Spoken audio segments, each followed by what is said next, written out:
பரீட்சை என்பது வாழ்நாள் முழுவதும் அல்ல, கொஞ்ச நாட்கள் மாத்திரமே.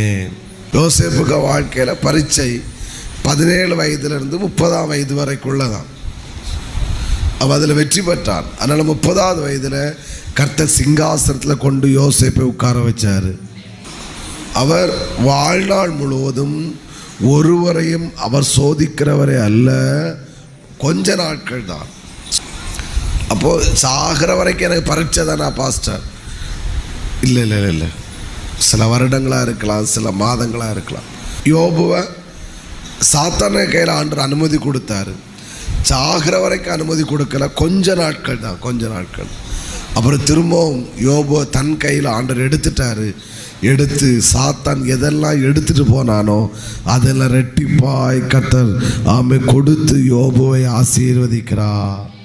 அந்த பரீட்சையை எப்படி நம்ம எடுக்கணும்னா, நம்மளோட ட்ரைனிங் பீரியடாக எடுக்கணும். கர்த்தர்னு உருவாக்குறோம்.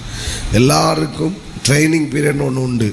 ஸோ இந்த ஸ்கூல் படித்து முடிச்சுட்டு என்ன போன ட்ரைனிங், இப்போ மிலிட்ரியில் போனால் அந்த சொல்லுவாங்க, அந்த ட்ரைனிங் பீரியடை மட்டும் ஒருத்தர் தாக்கு பிடிச்சிட்டான்னா அதுக்கப்புறம் அவனுக்கு லெவலே மாறிடும். இப்போ சில வேலையில் இருக்கிறீங்க, அவங்ககிட்ட கேட்டால் தெரியும், அவங்க சில ட்ரைனிங் பீரியட் அது ரொம்ப கடினமாக இருந்து கொஞ்சம் எக்ஸ்பீரியன்ஸ் அதை படித்து தெளிஞ்சிட்டாங்கன்னா அதுக்கப்புறம் அவங்க தான் ராஜா. சோத்திரம். அப்போது டெஸ்ட் இருக்குது. அது எனக்கு வாழ்நாள் முழுவதும் அல்ல, கொஞ்ச நாட்கள் மாத்திரமே.